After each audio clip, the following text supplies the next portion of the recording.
Muy bien, vamos a ver estilos de patrocinio.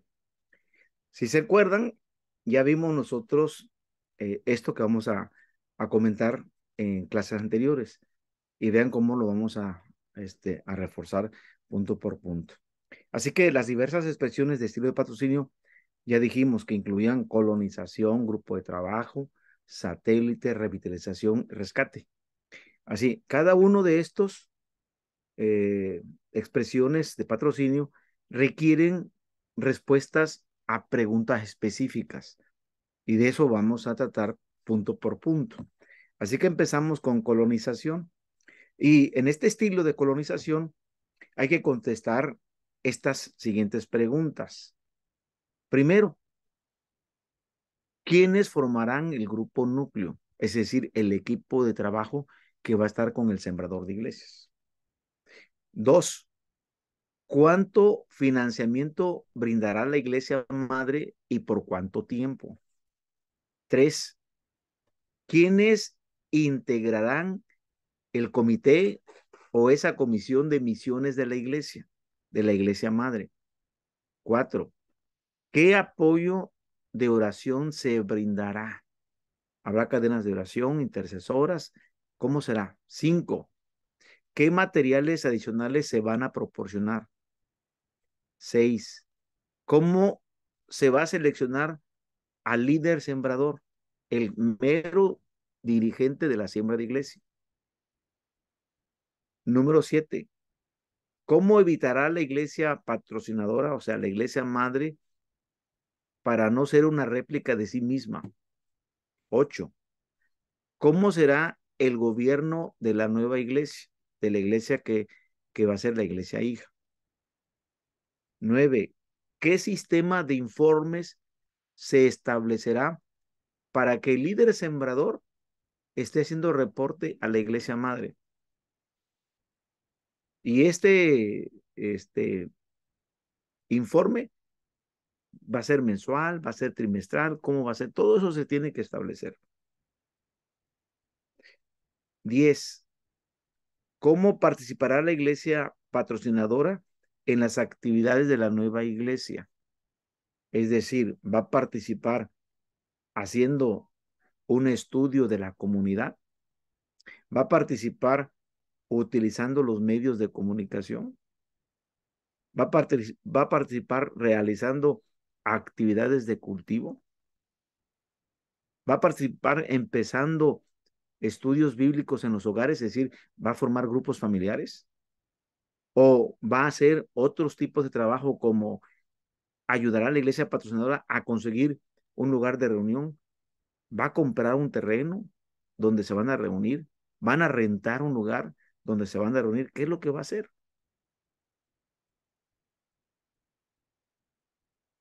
¿Cómo ayudará la iglesia patrocinadora a la nueva congregación a adoptar su programa financiero? 13, ¿cómo ayudará la iglesia patrocinadora cuando eh, pueda capacitar a nuevos líderes? ¿Tendrá el material, el recurso para la capacitación? ¿Cómo ayudará la iglesia patrocinadora a la nueva congregación en constituirse como iglesia? Es decir, la va a ir formando hasta decirle, te voy a soltar para que ya seas una iglesia. ¿Cuál será la relación de la iglesia patrocinadora con la nueva iglesia cuando ésta ya sea autónoma? ¿Va a seguir influenciando o ya le va a dejar libertad para que ésta actúe? Entonces, todas estas preguntas van, van enfocadas a ese estilo de colonización. Grupo de trabajo. En el caso de este estilo, hay que contestar las preguntas anteriores, las mismas que leímos hace un rato. Pero ahora vamos a considerar otras preguntas como ¿cómo se manejará el regreso del grupo núcleo a la iglesia patrocinadora a fin de minimizar el impacto sobre la nueva congregación? El grupo de trabajo llega con ministerios a la iglesia nueva, pero no se van a quedar ahí, van a regresar a la iglesia madre donde salieron. Y aquí la pregunta es, ¿cómo va a ser este grupo núcleo? ¿Cómo va a minimizar el impacto de los van a abandonar? ¿Va a ser gradual?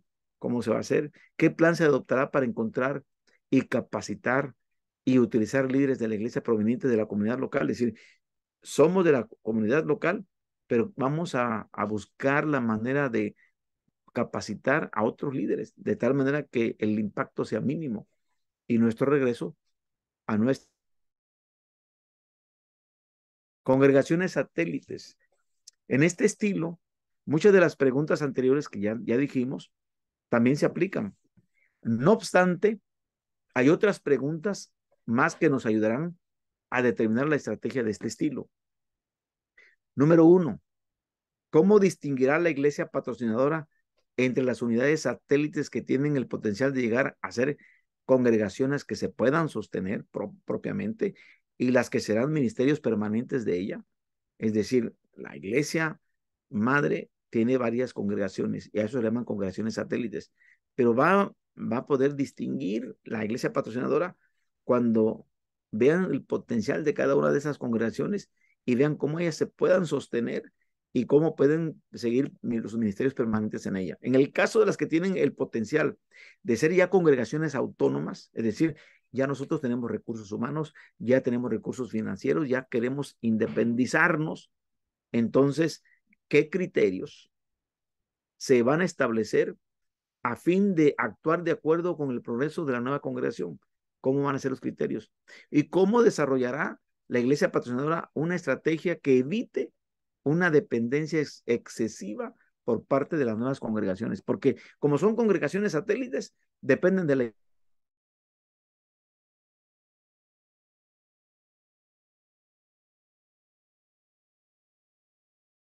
se vayan haciendo autónomas, independientes, y debe haber un proyecto y un proceso y ver sus potencialidades. Proyecto de revitalización. ¿Se acuerda de aquella iglesia moribunda que ya casi ya de ser una iglesia grande de 80 miembros se fue reduciendo hasta 10, hasta 5 miembros? Ya nomás hay una o dos familias y está en un caso de volverlas a revitalizar. Hay que contestar también estas preguntas. Número, ¿qué plan ha sido trazado para que la iglesia que está en decadencia pase a ser una congregación hija, donde quizás en un tiempo fue una iglesia madre y ahora por la situación de, de su escasez se va a convertir ahora en una iglesia hija? ¿Quiénes compondrán la comisión de transición formada por miembros de la iglesia patrocinadora y la congregación hija? Debe haber una comisión. 3, ¿qué capacitación se brindará a los miembros de la congregación hija? Para que les pueda caer, como decimos aquí en México, les pueda caer el 20, es decir, estén conscientes de que ahora, por razones de que se revitalicen, de que vuelvan a crecer, de que vuelvan a ser más, van a ser dependientes de una iglesia madre. Y entonces, en esa conciencia, ellos deben incluso recibir capacitación como miembros. ¿Quién estará al frente del estudio de la comunidad? Es decir, aquí está la iglesia que está revitalizada y qué pasa alrededor de la iglesia. ¿Cómo está la sociedad, la comunidad en general? Y hay que hacer un estudio de la comunidad. ¿Cuáles serán las nuevas estrategias para alcanzar a la gente? Aquella gente que está alrededor de lo que antes fue una iglesia viva, ahora la vamos a revitalizar porque es una iglesia moribunda. Pero ¿cómo? ¿Qué estrategias vamos a considerar para alcanzar a gente nueva? Punto muy importante. ¿Quién será el nuevo pastor? Decimos aquí en México, ¿quién es el guapo que ahora se va a hacer cargo de esta congregación? Y que dice, híjole, me va a tocar estar en una congregación que estaba a punto de desaparecer y que ahora yo voy a ser el pastor responsable y voy a estar en el ojo del huracán viendo que ésta se revitalice. Claro que lo va a hacer Dios, pero tiene que haber un nuevo pastor ahí.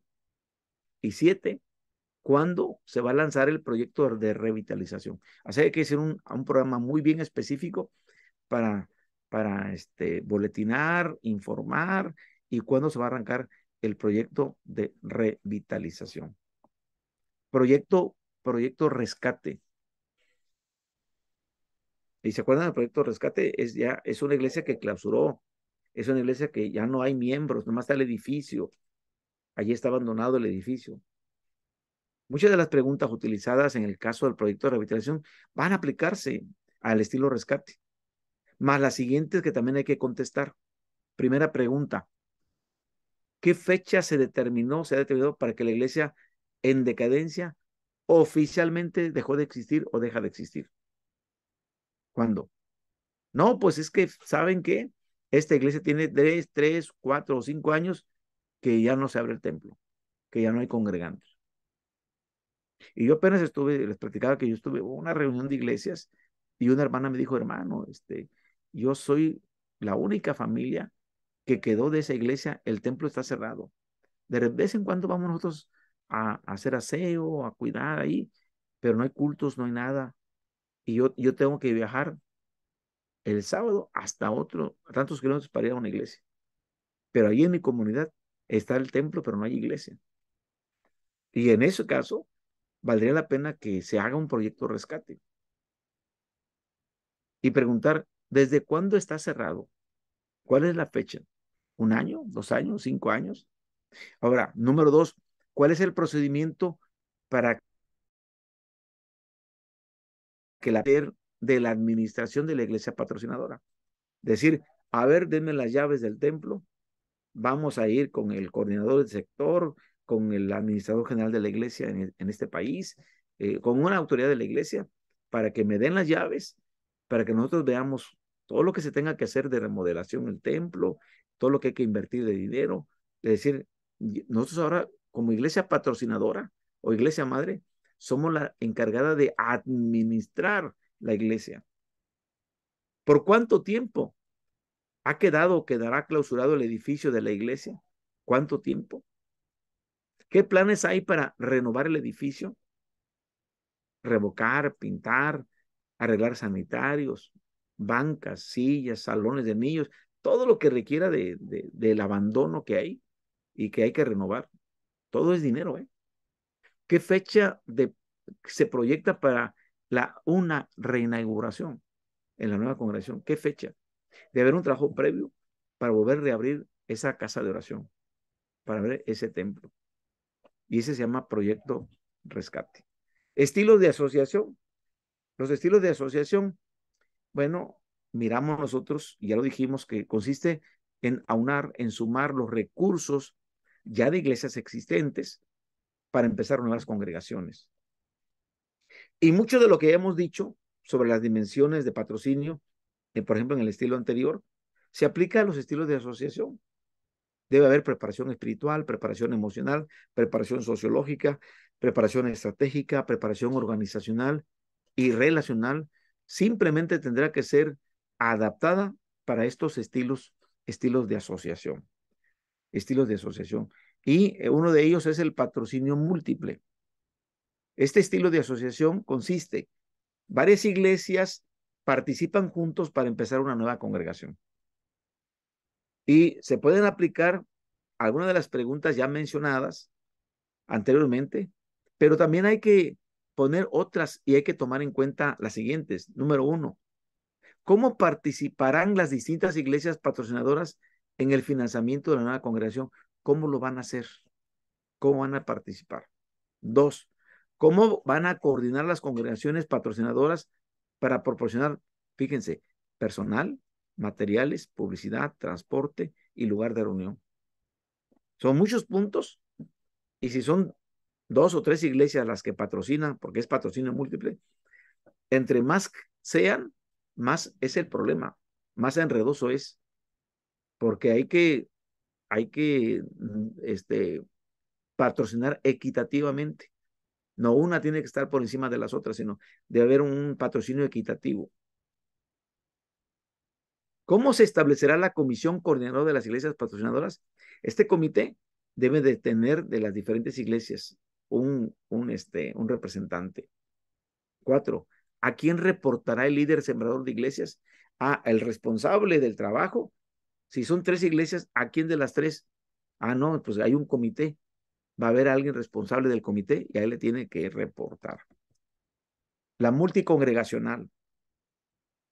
Fíjense que es especialmente práctico para esta multicongregacional, para zonas o áreas metropolitanas, ciudades grandes, culturalmente pluralistas.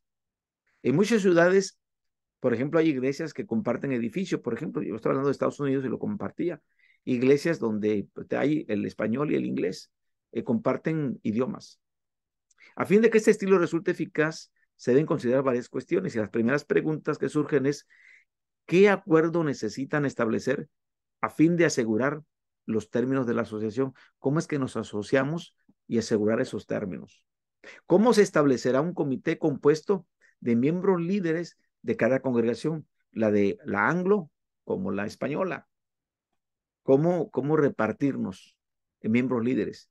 ¿Cómo se manejarán los arreglos financieros? Porque hay que pagar agua, luz y todo lo que requieren de servicios públicos, pintura, mantenimiento, lo que sea. ¿Cómo nos vamos a repartir esos arreglos financieros? ¿Cómo se asignará el espacio y los recursos? ¿Qué planes pueden trazar a fin de que las congregaciones participen unidas, es decir, trabajen en unidad?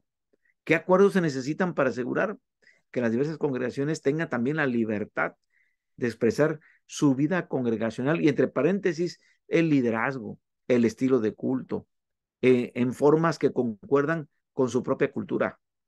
¿Qué acuerdo se necesitará por parte de los pastores existentes y futuros de estas congregaciones a fin de que haya una garantía de no romper con el compromiso y con este estilo? ¿Qué acuerdo se necesita a fin de que las congregaciones que crecen con rapidez tengan también la libertad de un día independizarse, ya ser autónomas? ¿Qué acuerdos se necesitan para que otras congregaciones empiecen nuevas si se dispone de un espacio más para que ellas lleguen a esta nueva congregación? Adopción. Y hablamos, decíamos, de la nueva congregación establecida, busca afiliarse a la Iglesia de Dios Séptimo Día, es decir, es una congregación nueva, pero quiere pertenecer a nuestra denominación, quiere afiliarse.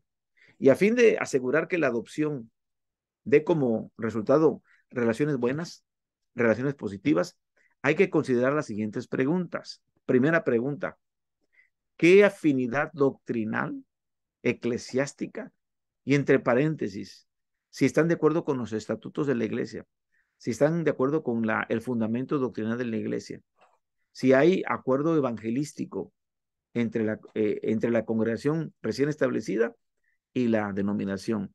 Entonces, ya nos damos cuenta por qué se quiere afiliar. Dos, ¿cuál fue el móvil o por qué se formó la nueva congregación? ¿Cómo es que se formó? Hay que conocer la historia de cómo se fundó la nueva congregación que quiere ser adoptada. Tercero, ¿qué expectativas tiene la congregación adoptada con respecto a las relaciones y a las finanzas? Es decir, ¿cómo viven su vida eclesial? ¿Están dispuestas a estar supeditadas a una administración general? ¿Supeditadas a una administración de sector, de distrito? Que no solamente es una iglesia local y que es autónoma y que no, depende de una administración, de un gobierno nacional, de un gobierno distrital, y que eso tiene departamentos y sociedades. Y que esta nueva congregación, preguntarles cuáles son sus expectativas como congregación adoptada. Y también preguntarles cómo funciona la congregación que propone ser adoptada. En su interior, cómo están funcionando. Tienen consejo de ancianos, tienen consejo local, tienen tesorero, tienen secretaria. ¿Cómo es que funcionan al interior? ¿Hay líderes de ministerios? Hay que preguntar todo eso. 5, ¿qué plan se puede trazar para tener un periodo de prueba antes de afiliarse oficialmente? Es decir, vamos a tener un periodo de observación, un periodo de prueba. Pueden ser 6 meses, 1 año, 2 años, los que se consideren necesario para estar seguros de que vamos a adoptar a esta nueva congregación y se va a afiliar a la Iglesia de Dios Séptimo Día. Iglesia clave. Este estilo requiere que la iglesia asuma un compromiso de empezar iglesias, que sea igual con su compromiso de tener un ministerio tanto educativo, de educación cristiana, como musical, de alabanza y de adoración. Teniendo en cuenta este compromiso, entonces se consideran varias preguntas para ir desarrollando este tipo de estrategia de iglesia clave. ¿En qué fecha determinó la iglesia clave hacer que su obra misionera fuera un compromiso de largo alcance y de primera prioridad? Decir, esta iglesia clave tiene su primera prioridad el último mandato de Jesús. ¿Y cuál es el último mandato de Jesús? Id y haced discípulos. Id y haced discípulos es su primera prioridad. Último mandato, primera prioridad. ¿Cuándo estableció una comisión de misiones? Es decir, ya practica teniendo un comité encargado de las misiones. ¿Cuándo nombró un ministro de misiones? Hay un encargado y un líder encargado de misiones para liderar la expansión misionera. ¿Cuántas congregaciones nuevas se compromete a empezar por año? ¿Una por año? ¿Dos por año? ¿Cuántas? ¿Qué recursos adicionales puede incluir para llevar a cabo su programa de sembrar iglesias? Es decir, no solamente depende de diezmos y ofrendas, sino que tiene otros recursos adicionales y por eso no se le ve afectado su programa de sembrar nuevas iglesias, sino por el contrario, lo tiene bien asegurado. Estilos pioneros. La característica principal en este estilo de pioneros es empezar de cero, de nada. De nada, no hay equipo sembrador, no hay iglesia patrocinadora, no se cuenta con recursos económicos, ni con orientación práctica o de una comunidad cercana, no se cuenta con nada, es empezar de cero. Para este caso, hay varias preguntas vitales que debiéramos de contestar. ¿Cuál será mi función como sembrador de iglesia? En un empezar de cero. ¿Voy a ser sembrador pastor de iglesias? ¿Voy a ser sembrador iniciador de iglesias? Es decir, ¿dónde puedo conseguir financiamiento? ¿Puedo conseguir financiamiento de afuera de la iglesia? ¿Puedo conseguir financiamiento de la misma comunidad donde voy a predicar? ¿Dónde puedo conseguir un equipo sembrador de iglesias? ¿De afuera de la iglesia? ¿De la misma comunidad que estamos levantando? ¿Dónde puedo conseguir ayuda para las actividades relacionadas con la siembra de iglesias? ¿De afuera de la iglesia o de la misma comunidad? Y son preguntas muy interesantes para estos estilos pioneros donde se empieza completamente de cero, sin ayuda de nada. Estilos de propagación. Los estilos de propagación tienen mucho en común con los estilos pioneros, pero esta característica que distingue a los estilos de propagación es que estos están dedicados a una multiplicación máxima de iglesias. Y para se trabaja en capacitación de líderes. Capacitando líderes es en cierta medida similar a conseguir apoyo para algunos de los otros estilos. Y una de las preguntas con respecto a este estilo de capacitación de líderes, uno, ¿cómo se financiará el director del programa de capacitación de líderes? Vamos a pagarle a un director que va a estar a cargo de capacitación de líderes. ¿Qué tipo de capacitación se necesita a fin de asegurarnos de que la siembra de iglesias va a ser el resultado final? 3, ¿cómo se alistarán los candidatos al liderazgo? ¿Cómo los vamos a preparar? 4, ¿dónde se realizarán las sesiones de capacitación? ¿Hay un salón en la iglesia? ¿En el mismo templo de la iglesia madre? ¿Dónde se va a hacer esto? ¿Hay un lugar? ¿Estamos rentando una oficina? ¿Estamos rentando un lugar? ¿Dónde se van a dar las capacitaciones? ¿Qué tipo de estrategia se establecerá para asegurar la viabilidad económica de este programa? ¿Cómo puede diseñarse el programa a fin de seguir los siguientes pasos básicos para tomar y empezar nuevas iglesias? Como uno, seleccionar una comisión local o zona, seleccionar el área para la obra nueva, preparar a la iglesia patrocinadora, preparar el área seleccionada, empezar la iglesia niña, la iglesia infante, o enseñar a la nueva iglesia lo que necesite saber sobre finanzas, es decir, que sepa de donativos, de ofrendas, de diezmos, que sepa lo de finanzas, entradas y salidas, planear con la nueva iglesia el lugar de reunión, dónde va a ser, dedicar la nueva iglesia. Todo esto entra en el área de capacitación de líderes. Movimientos sembradores de iglesias. Si se dan cuenta, estamos retomando lo que ya vimos en las clases anteriores. Solamente estamos viendo un poquito a profundidad, tratando de contestar preguntas incisivas con respecto a cada uno de los estilos. Y en este de movimientos sembradores de iglesias, muchas de las preguntas que ya dijimos se aplican al estilo de movimientos sembradores de iglesia, pero vamos a considerar estas otras preguntas. Número 1, ¿con quiénes voy a establecer una relación de trabajo a fin de conseguir apoyo para mi función en iniciar un movimiento sembrador de iglesias? ¿Entre qué grupo específico me siento llamado a trabajar? ¿Cómo voy a evangelizar, discipular y capacitar a integrantes de dicho grupo para empezar iglesias que a su vez sean iglesias que se reproduzcan? ¿Qué estrategia usaré para alcanzar a ese grupo específico? Si ese grupo específico no sabe leer, yo estoy contando con personas, con gente, y tengo una estrategia basada en transmitirles de manera oral historias, relatos bíblicos, cronológicos, de tal manera que no me preocupa que no sepan leer y escribir, pero tengo expertos en contar historias. Entonces son movimientos sembradores de iglesias. Estilos que enfocan grupos étnicos. ¿Se acuerdan que hablamos de las etnias? Estos estilos de grupos étnicos tienen mucho en común con los otros estilos ya considerados. Este estilo subraya la diversidad cultural de algunas áreas urbanas y las variaciones dentro de los grupos étnicos mismos debido al proceso de asimilación. ¿Cómo es que se fueron asimilados? Y en consideración de esto, hay preguntas adicionales especializadas, como la 1. Es que, ¿cómo llegaron a este país y este país los adoptó? ¿Cómo es que llegaron aquí? ¿Llegaron ustedes porque fueron anexados? ¿Su migración fue forzada o fue voluntaria? ¿Son refugiados políticos? ¿Es inmigración legal o inmigración ilegal? ¿Cuál es su nivel de asimilación?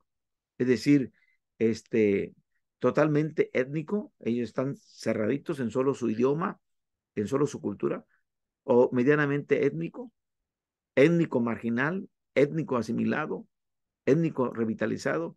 ¿Qué tipo de iglesia se necesita para alcanzar a cada uno de estos segmentos? ¿Cómo puedo conseguir apoyo para empezar iglesias entre estos segmentos? Y se dan cuenta todas estas preguntas, y ya tuvimos algunas respuestas en las clases anteriores. Pero hay que tener en cuenta la gran variedad de estilos para sembrar iglesias con el único propósito de alcanzar a una gran variedad de personas en una gran variedad de ambientes. El ambiente, las personas y y, y la gran variedad también que podemos nosotros hacer de iglesias.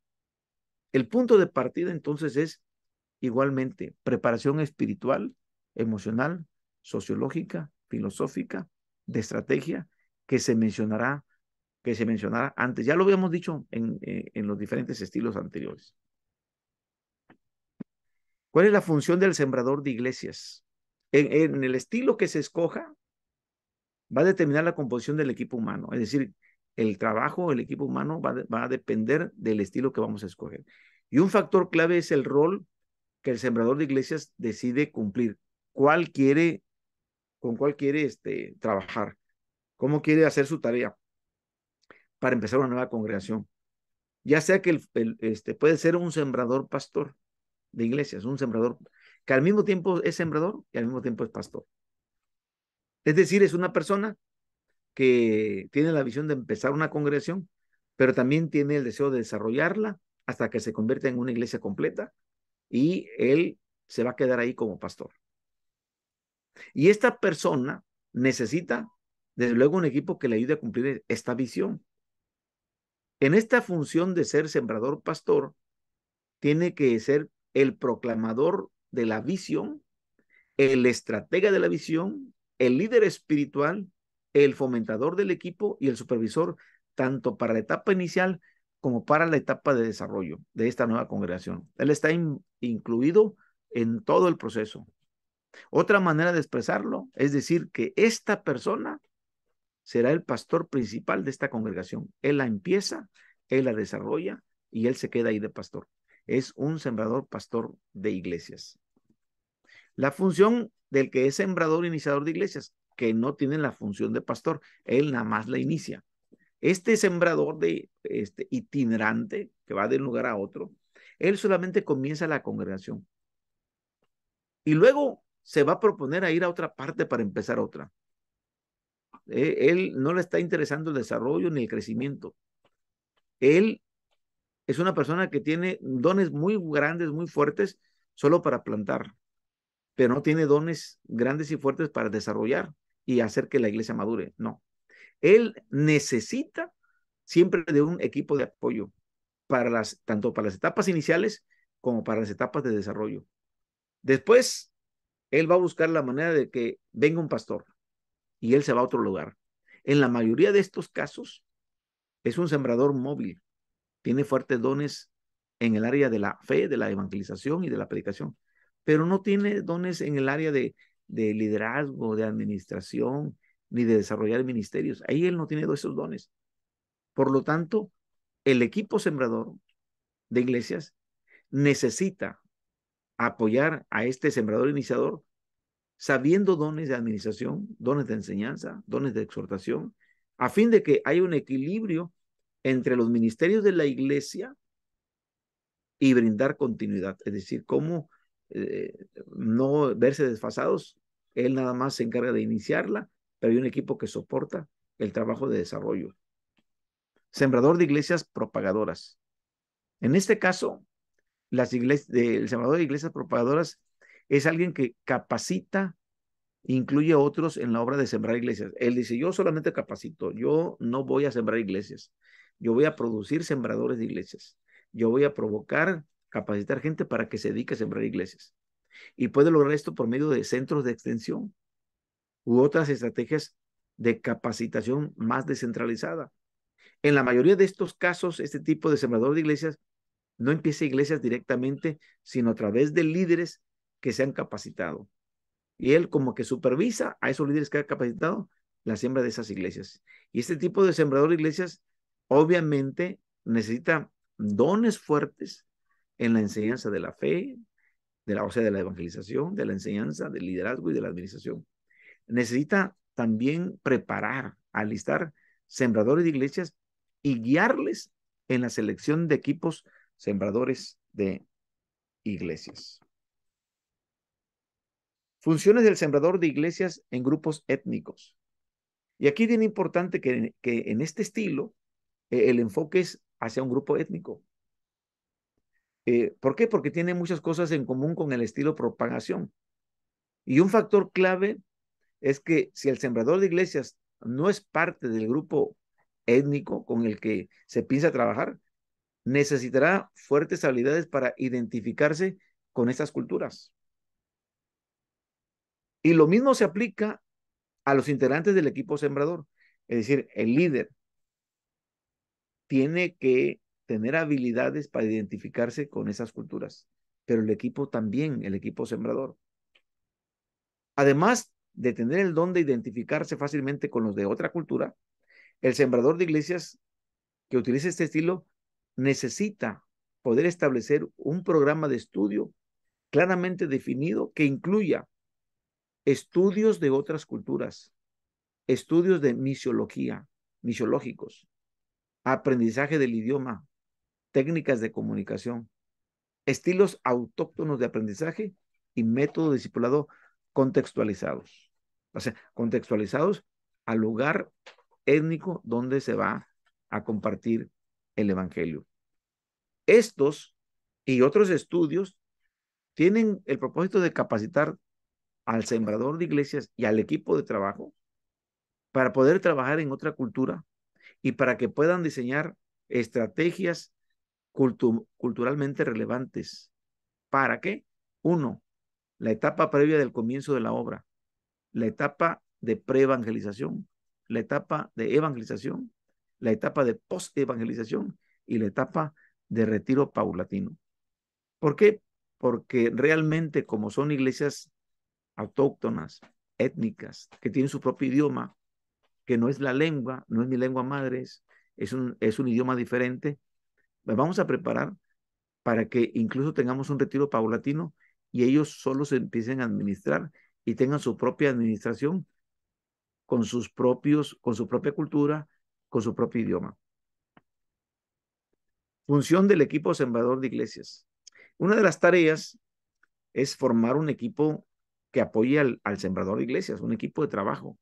Ahora, ¿cómo podemos determinar los dones de los integrantes del equipo? Para empezar a hablar de cómo conformar un equipo sembrador de iglesias, tenemos como primer paso determinar los dones del sembrador, primero del líder. Se supone que el líder, ya los conoce todos en la práctica, pero que los dones principales con toda probabilidad tendrán que ser en áreas de liderazgo, de fe, predicación, enseñanza y evangelismo. El líder sembrador de iglesias debe tener estas características, debe tener estos dones. Es muy probable, es muy posible que no tenga todos, pero podría beneficiarse al conseguir que su equipo de trabajo, la colaboración de los integrantes de su equipo, tengan dones que él no tiene, como el de administración, como el de evangelización, como el de la música, como el de la adoración, como trabajar con grupos pequeños, con niños, como trabajar con grupos juveniles, como trabajar con familias, con matrimonios y dones incluso del cuidado pastoral. Por supuesto, algunos de los integrantes del equipo pueden tener incluso más de un don y pueden dirigir varias áreas de trabajo o varias áreas del ministerio, como pueden ser adoración, jóvenes, grupos pequeños, consejería, servicio, comunión, etcétera. El segundo paso es formar un equipo que complemente los dones del sembrador, de acuerdo con las necesidades del grupo en el cual se trabajará. Por ejemplo, miren, una iglesia que está queriendo alcanzar matrimonios jóvenes necesita tener un ministerio juvenil. Si se está estableciendo una iglesia de tipo tradicional, necesitará tener alguien que dirija la escuela sabática para adultos, al igual que para niños. Un estilo más innovador de iglesia puede requerir organización de pequeños grupos o grupos pequeños. Los integrantes del equipo cuyos dones complementan los del sembrador y coinciden con el estilo de ministerio, donde pueden contribuir en establecer iglesias entusiastas, crecientes y reproductoras. No todos tenemos los mismos dones, pero nos complementamos. Y cuando nos proponemos formar un equipo de trabajo, buscamos que muchos de ellos tengan dones que nosotros tenemos como iniciadores o como sembradores, pero que al mismo tiempo hacemos un bonito equilibrio y hacemos que una iglesia nueva se desarrolle. ¿Cómo determinar las funciones de los integrantes del equipo? ¿Cómo determinar? Vamos a poner aquí diferentes opiniones, diferentes formas, porque resulta obvio que los distintos estilos que ya vimos de siembra de iglesias requieren distintos integrantes de equipo con distintos dones. Algunos recomiendan una composición variada en los equipos y voy a poner algunos ejemplos. Por ejemplo, equipo de 2 personas. Se requiere un líder y un administrador y párale de contar. Un líder y un administrador. Pero cuando dices, no, mejor no 2 personas, mejor un equipo de 3. Un líder, un maestro y un programador.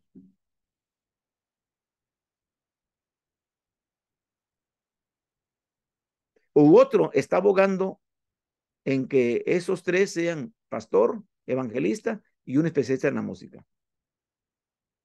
pero que sean 3. Pero otros dicen, no, mejor un equipo de 5. Los 3 anteriores, pastor, evangelista y especialista en la música, más un obrero juvenil y un administrador. O un equipo de 7. 7, número perfecto. Un reclutador o evangelista, alguien que está evangelizando y reclutando. Un líder de la música que facilite la adoración. 3. Un líder reclutador del ministerio entre la niñez. Está trabajando con los niños, con los adolescentes y está reclutando y está trabajando para que ellos se casen en un ministerio. 4. Pastor, cuidador pastoral. 5. Un organizador e implementador. Alguien que esté encargado de la organización y la administración. 6. Reclutador movilizador. Es alguien que está trabajando con todas las personas. 7. Administrador de finanzas, dineros y recursos. Entonces, ya sea de 2, ya sea de 3, o ya sea de 5, o ya sea de 7, tenemos nosotros que determinar las funciones del equipo. Identifique el grupo entre el cual trabajará. Y aquí viene una tarea muy importante. Este es un paso muy interesante en el proceso de conceptualización. Recuerden que vimos primero el proceso de preparación. Ahorita todo lo que estamos hablando es el proceso de conceptualización.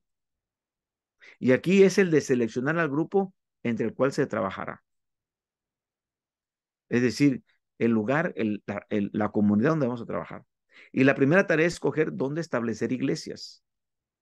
Pablo fue guiado por el Espíritu Santo para concentrar sus esfuerzos en centros estratégicos. Hay evidencias en el libro de los Hechos de los Apóstoles de que este equipo de sembradores de iglesias estaban tan conscientes de los diferentes grupos y lo receptivo que eran. Varias veces en el libro de los Hechos se mencionan los grupos culturales y su receptividad al Evangelio. Por ejemplo, ahí en Hechos 11 aparecen el grupo de los judíos.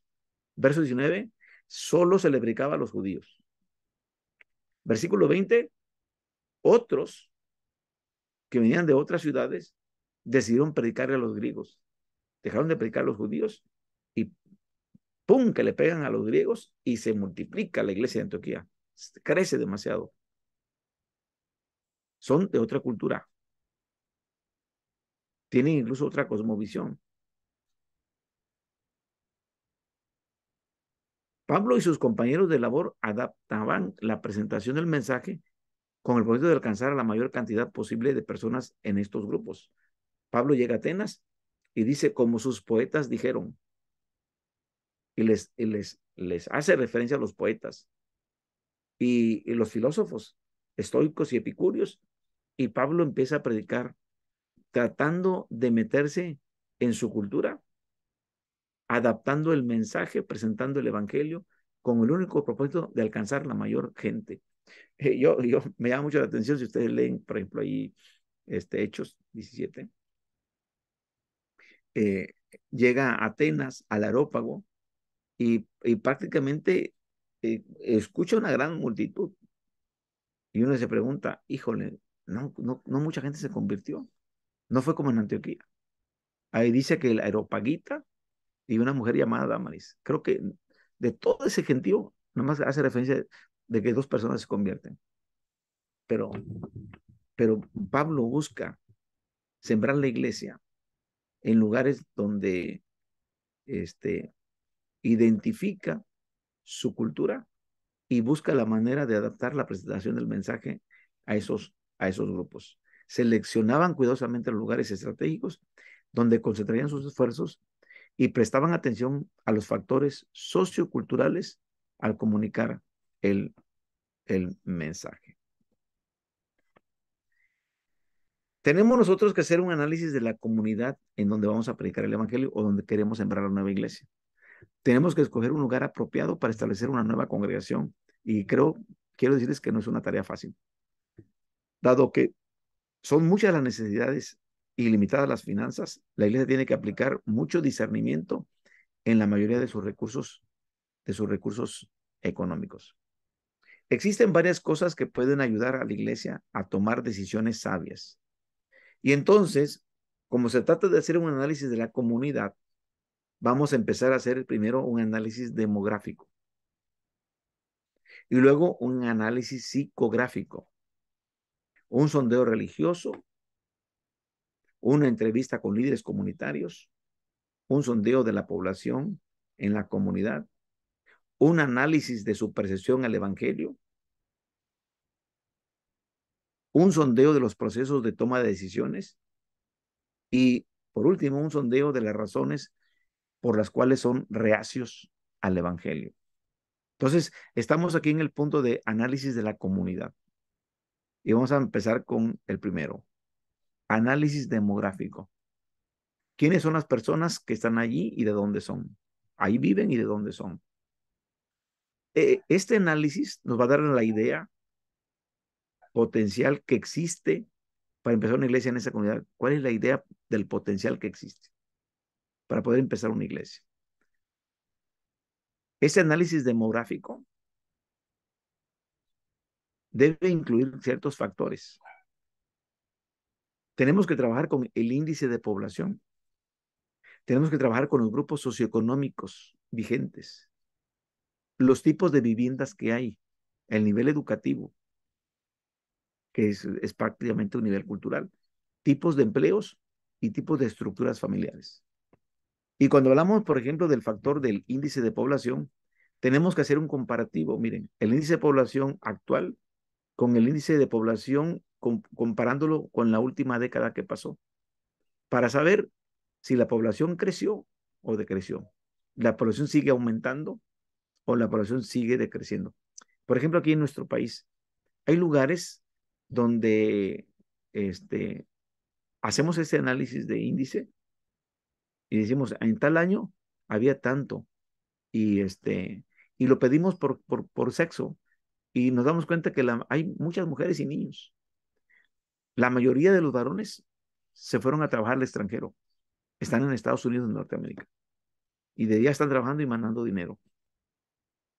Y tenemos entonces iglesias nuestras donde la mayoría son mujeres con niños y con adolescentes.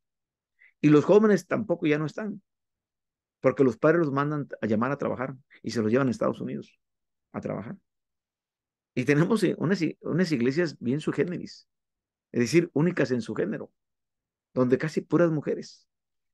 Y todos sus esposos a veces vienen por temporadas. Algunos que están legalmente en aquel país y que están por trabajo, están una temporada en México y cuando se trata la temporada de la pizca de algún producto, se pagan a Canadá o se van a Estados Unidos y trabajan así. Pero tenemos nosotros que tener el índice de población para saber la población cómo está. Tenemos que incluir los grupos por edades y grupos culturales. Esta información nos va a ayudar a que la iglesia pueda saber quiénes podrán ser miembros en perspectiva. Y como le dije, es que vamos a tener una iglesia casi de puras mujeres, de puras hermanas, con pocos varones. Sí, son escasos. Ya, quienes están ahí son los ancianitos, los que ya no emigran, pero un tiempo fueron trabajadores migrantes, porque también incluso hermanos que por el tiempo de haber trabajado en Estados Unidos ya les dan hasta la green card, una residencia. Y muchos de ellos van allá a pasar una temporada en Estados Unidos y a veces están en la iglesia aquí y son hermanos con que el pastor a veces no cuenta porque están y no están, porque a veces están y a veces no están, pero que las que sí están siempre son las mujeres porque esas no emigran, a menos que van a emigrar y se van con todos sus hijos y ya lo hacen para no regresar y se quedan por allá. Pero las que están acá, tenemos nosotros que hacer este índice de población y saber incluso grupos culturales. Las iglesias crecen cuando sus comunidades crecen, y esa es una realidad. Tienen que ir este, eh, creciendo como va creciendo la población. También las iglesias crecen cuando trabajan con grupos por edades, ya sea que se dedican a trabajar con jóvenes, con matrimonios jóvenes, con grupos culturales, ya sea aquellos grupos que no han sido alcanzados por ninguna otra iglesia y que pueden ser inmigrantes que nadie está alcanzando. Cuando hacemos también el análisis demográfico, el tipo de viviendas, junto con niveles socioeconómicos, esto nos ayuda a determinar qué tipo de ministerio y qué tipo de liderazgo se necesita en esa comunidad. Los diferentes grupos socioeconómicos tienen diferentes preferencias, como por ejemplo liderazgo, estilo de culto, tipo de música. Cuanto más se sepa de estos grupos, más apropiada será la estrategia para alcanzarlos para Cristo. Y a mí me pasó algo muy curioso este fin de semana. Fui con mi esposa a unas campañas de evangelismo y a dar capacitación a otro estado de la República, a 11 horas de mi casa. Y cuando nos dimos cuenta, los grupos musicales de alabanza de la iglesia son muy diferentes a como los tenemos acá. Me refiero al estilo de música.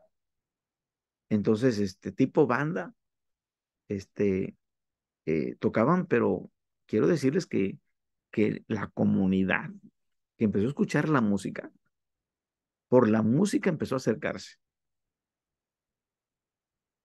Yo no me imagino que si hubiéramos cantado, por ejemplo, el himno, este, Cuán grande es Él, o este, grande gozo y en mi alma, himnos eh, que estamos acostumbrados en la iglesia a cantarlos, este, pues creo y no tiene el mismo impacto de llamar la atención, pero la música atrajo a mucha gente a escuchar el mensaje de la palabra de Dios. Entonces, uno tiene que darse cuenta que cuando hacemos ese tipo de análisis demográficos, tenemos que observar que incluso el liderazgo, el estilo de culto, el tipo de música, todo suma, todo cuenta. Y en cuanto más sepamos de estos grupos, más apropiada será la estrategia para alcanzarlos para Cristo. El análisis de los tipos de empleos y de estructuras familiares también pueden ayudar a conocer las necesidades de de la comunidad. El análisis psicográfico. Este análisis se concentra en los niveles socioeconómicos y los estilos de vida de una comunidad dada. De eso se trata. Esta información permite que tengamos un perfil del grupo en el cual se piensa trabajar. Algunas congregaciones han desarrollado ya un perfil de la persona típica y dicen, ¿sabes qué?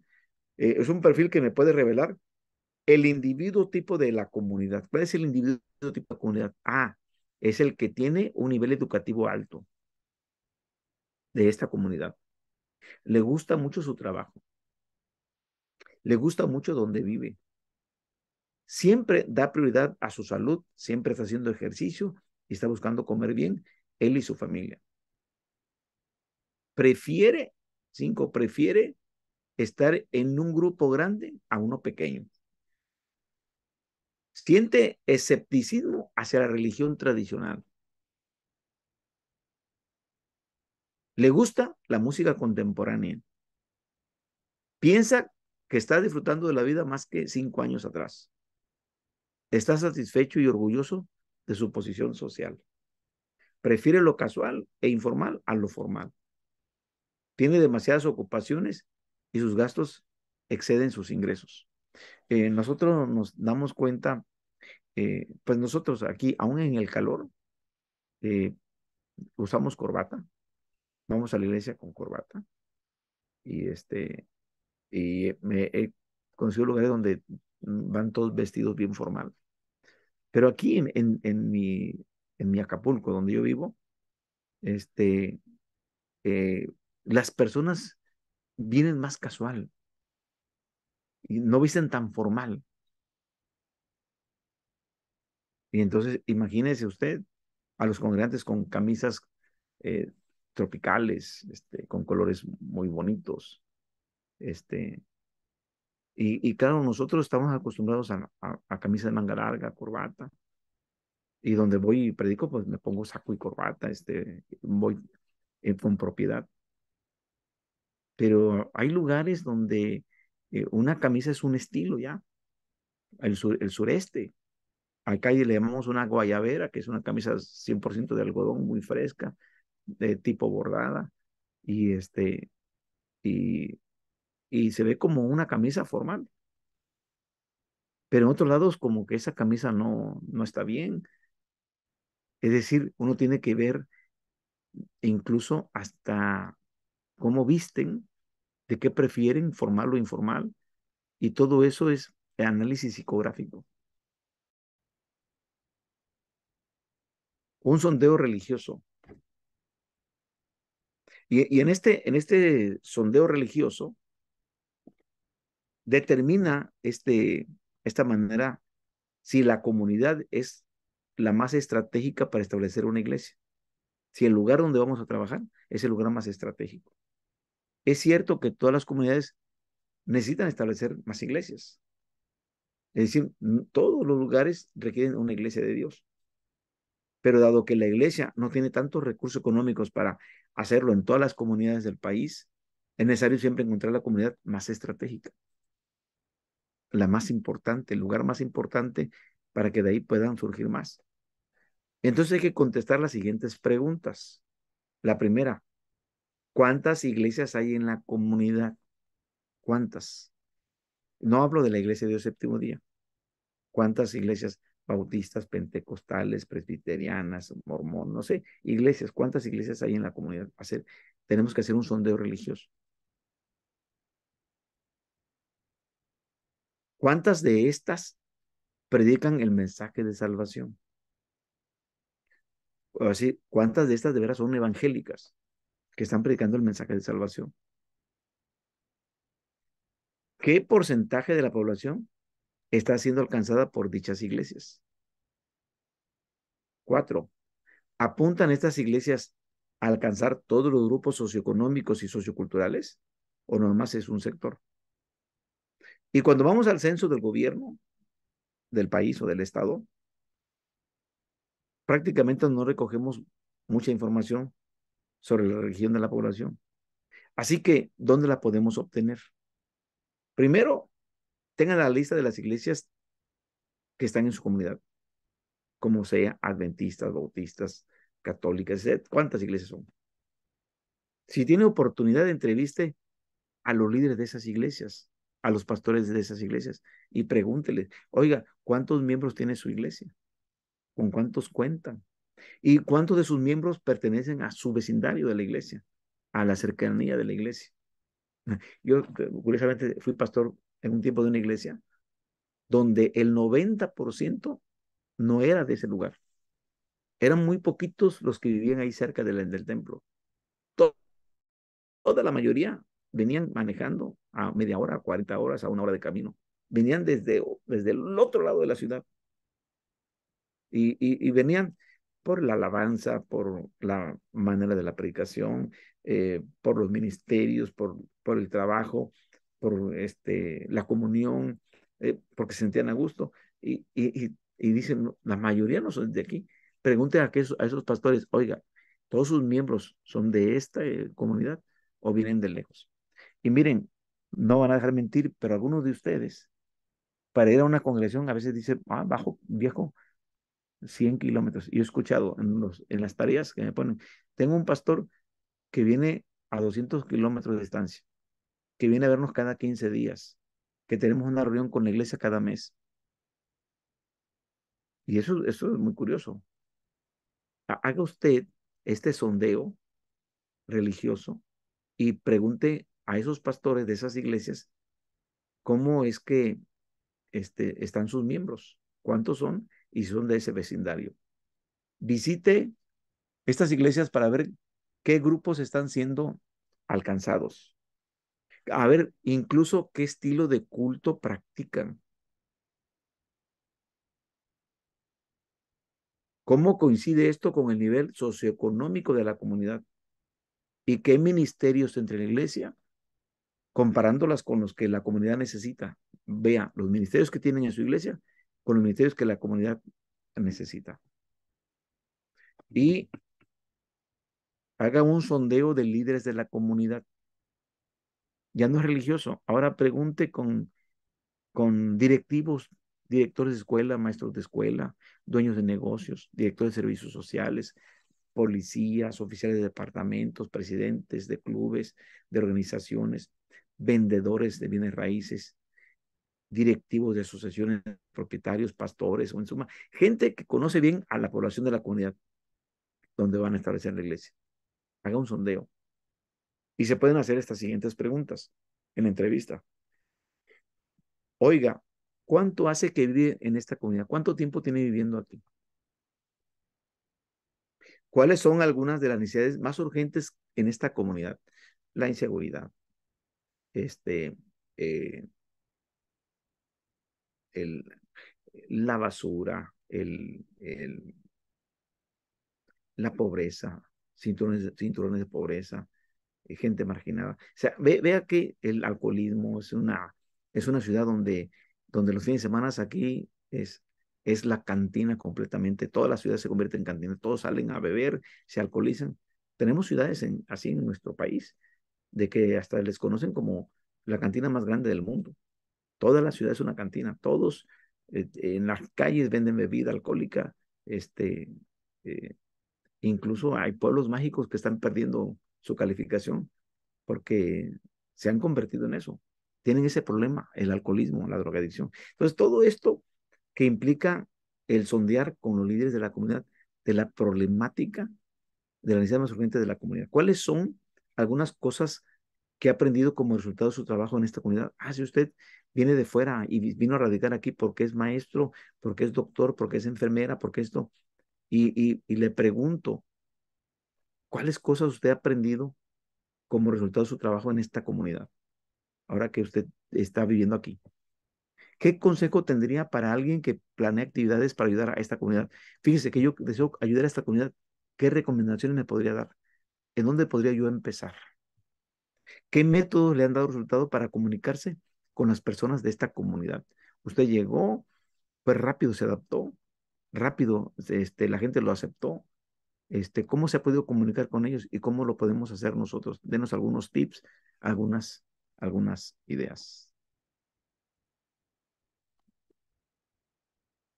Un sondeo de los habitantes de la comunidad. Ahora sí, vámonos directamente con la gente que vive ahí. Y a veces es bien difícil tratar de buscar, hacer una encuesta con ellos. Al sondear a los habitantes de una comunidad, nos encontramos que no tienen interés de hacerlo, no lo quieren hacer. Y esto se debe en parte a que en muchos casos las personas que han hecho esos sondeos no han tenido experiencias positivas. Así que tenemos que admitir que hay ciertas comunidades en las que es casi imposible recoger información. No nos quieren dar información directamente de los residentes. Y en esos casos tenemos que encontrar otras maneras de comunicarnos con ellos, posiblemente haciendo amistad con las personas. Un método que ha sido eficaz en muchas partes del mundo es descubrir si la gente reconoce su necesidad espiritual, si tienen necesidad de Dios. Por lo tanto, usando este método, uno no trata de recoger mucha información. Uno, usando este método, uno no trata de recoger mucha información como ser edad y nivel educativo de cada persona, pero más bien se formulan preguntas como las siguientes. Fíjense, ¿cuáles son algunas de las necesidades más grandes de esta comunidad? ¿Qué piensas que le falta a esta comunidad? ¿Qué necesita?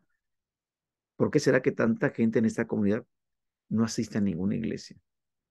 ¿Qué tipos de actividades en la iglesia le ayudarían a usted y a su familia a superar sus problemas serios de la vida? Si organizáramos grupos de apoyo o estudios bíblicos para ayudar a las familias de esta comunidad, ¿usted estaría interesado en participar? Son, son preguntas que podemos hacer. Bien, hermanos, preguntas o comentarios.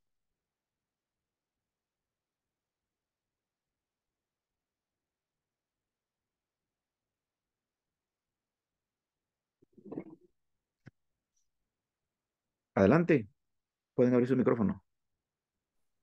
Una preguntita, pastor. Eh, ¿Cómo podemos hacer entender a la iglesia esta necesidad de por ahí de sembrar nuevas iglesias? Por ahí nosotros tenemos lo que yo veo acá por ahí en nuestra congregación eh, a veces cuando se plantea este tema, ¿no? La gente dice, yo ahora no puedo, yo no estoy calificado para esta tarea. El tema es que por ahí cuando nos dicen no estamos calificados o necesitaríamos una capacitación en el tema, ¿no? Y se le ofrece después la capacitación y somos por ahí 80 miembros y en la capacitación a veces va a haber 4 o 5. Entonces, y después le preguntas, ¿y por qué no fuiste a la capacitación? Y te dicen, no, que lo haga otro. Y siempre hay como que van poniendo barreras o excusas y no tienen esa gana de trabajar en ese sentido. ¿Cómo se lograría hacer un cambio en la mentalidad de la gente? Eh, sí, a manera de poner algunos ejemplos, esto no solamente sucede en Argentina, ¿eh?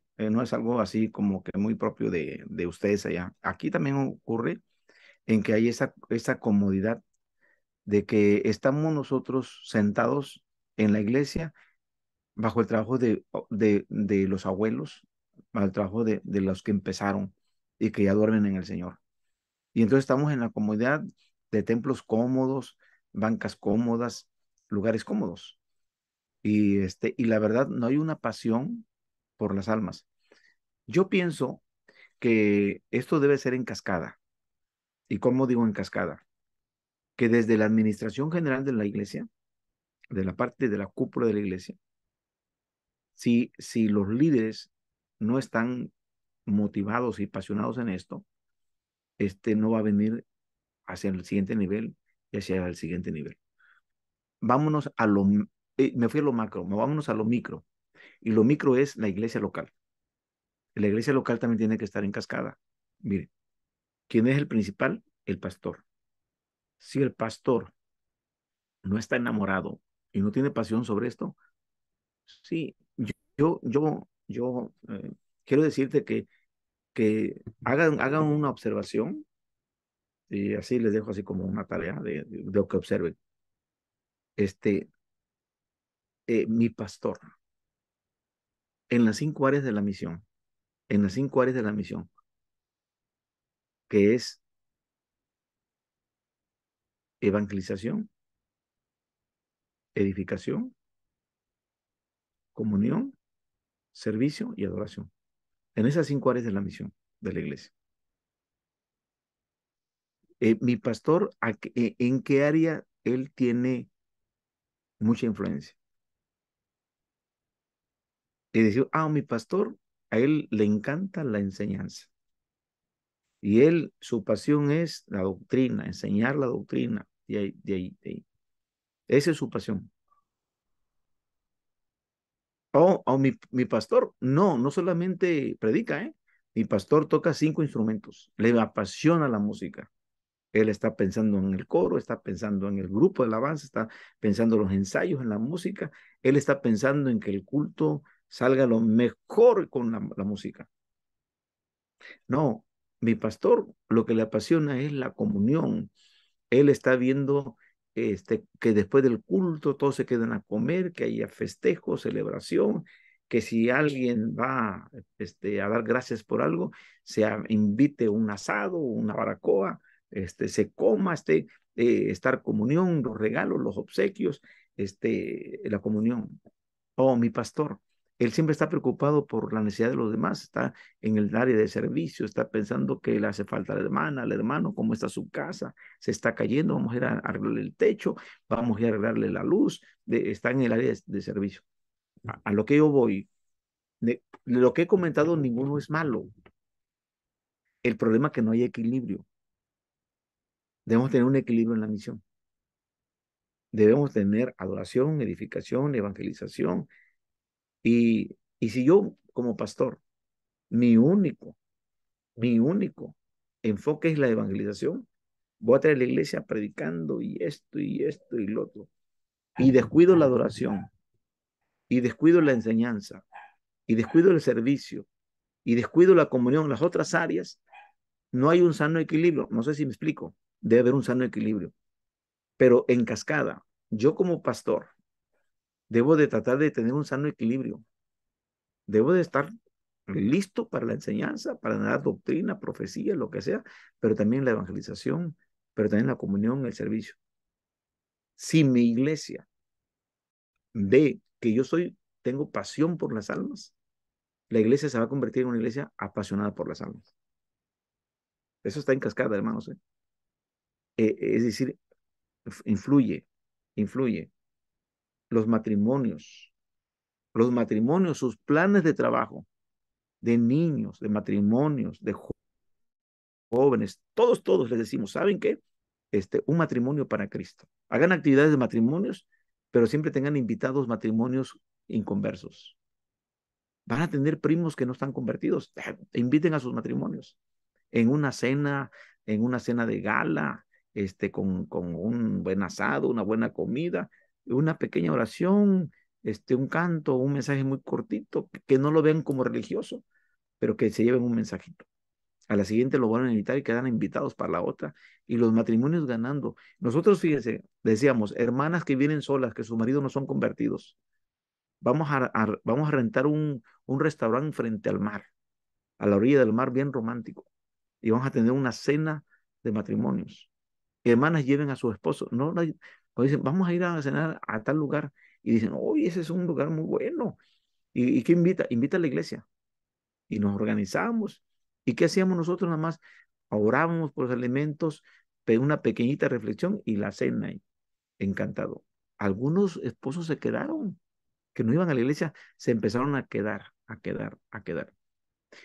¿Qué implica entonces? Que motivamos nosotros a los matrimonios a ganar matrimonios. Los jóvenes, invitando a sus compañeros de la escuela, a los jóvenes, compañeros de la universidad, de la preparatoria, están invitando al culto de los jóvenes, a la reunión de los jóvenes, y entonces los jóvenes están esforzando por ganar jóvenes. Pero viene en cascada el pastor. Claro que va a haber hermanos que dicen, hermano, ¿será que yo no voy a ir a tocar pared, yo no voy a ir a tocar puertas, yo no voy a ir a tocar hogares, pero aquí está mi transporte. Yo voy y traigo las personas nuevas. Y aquí está mi camioneta, aquí está mi automóvil y yo voy. Decir, no todos van a salir a evangelizar, pero todos van a ser parte de la evangelización, sea que aporten dinero, sea que aporten vehículos, sea que aporten lo necesario. Entonces, yo pienso, Mario, que pueden hacer cultos de avivamiento en la iglesia, cultos de avivamiento, donde en el culto de avivamiento se predique la palabra y se esté motivando la iglesia a compartir. No, no es para almas nuevas, es un culto para hermanos de la iglesia que están aferrados a la banca y que, como tú dices, no quieren moverse, están reacios en trabajar, en ser parte de un equipo, en ser parte de un equipo. Aquí hay un fenómeno de que para el ministerio, para el liderazgo en la iglesia local, dice, hermano, no tenemos un director de esto. Y dice, hermano, yo acepto si el hermano que está aquí también acepta y me acompaña. Y dice, no, bueno, si él se anima, yo también me animo, pero vamos a entrar los dos. Y entonces se busca la estrategia como es muy tu amigo, en la iglesia es muy tu hermano, crecieron juntos en el evangelio, se motivan unos con otros. Y le digo a mi esposa, oye, que fulano que nunca ha querido nada, está colaborando en la iglesia. Sí, porque uno le dijo, si tú aceptas, yo acepto. Y ahora están motivados, están trabajando. Hay muchas maneras de hacer que otros se motiven. Y algo que aprendimos ahorita en la clase es de que el líder, para tener un equipo de trabajo, es el primero que tiene que ser, fíjense, de buen testimonio. Una persona de buen testimonio. Alguien de confianza, que la gente dice, no, si Mario es el líder, yo voy con Mario. Mario es de buen testimonio, es bien trabajador y esto. Lo que sí, nos vamos a encontrar con hermanos que no van a ceder, que no van a aceptar y a mí no me va a defraudar ni me voy a sentir mal por ello. Yo voy a seguir adelante buscando otro hermano u otra hermana. Nosotros en la iglesia en México tenemos una gran cantidad de miembros, pero la cantidad de miembros son mujeres. Y hoy optamos en México por las hermanas, son como soldados que están listas para la guerra. Las adiestramos, las capacitamos y ellas son las que salen a evangelizar. Ellas son las que salen a compartir. Y los varones se han rezagado, ¿eh? Los varones se han rezagado. Ellos creen que con aportar lo económico y lo dinero, sí, pero también hay que movilizarlos. Pero en México muchas mujeres estuvieron detenidas por cuestiones de cultura y de decir, no es que la mujer no hable en la congregación, no que la mujer, y le aplicamos textos así para que la mujer no participe, pero nosotros hemos entendido que el ministerio de la evangelización es el ministerio de todos los creyentes. Aquí en México las mujeres no andan buscando ser pastoras, ¿eh? Ni lo piensan, ni andan. A veces está en la idea del hombre, pero no. Aquí las mujeres son evangelistas, son misioneras, colaboran en la iglesia, en la adoración. No. Hacen que los cultos sean vibrantes. Y hermano Mario, si a veces los varones no quieren trabajar, tú puedes hacer uso también de las hermanas, hacer que colaboren las hermanas.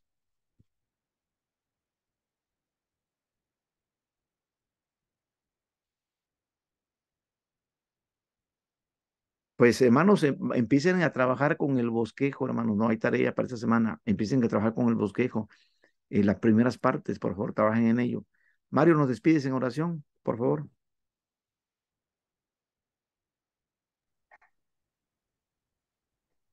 Señor, te agradezco por este momento que tuvimos, por esta clase, donde aprendimos más de ti y más para aplicar en nuestras vidas, en nuestras iglesias, en nuestra comunidad, Señor.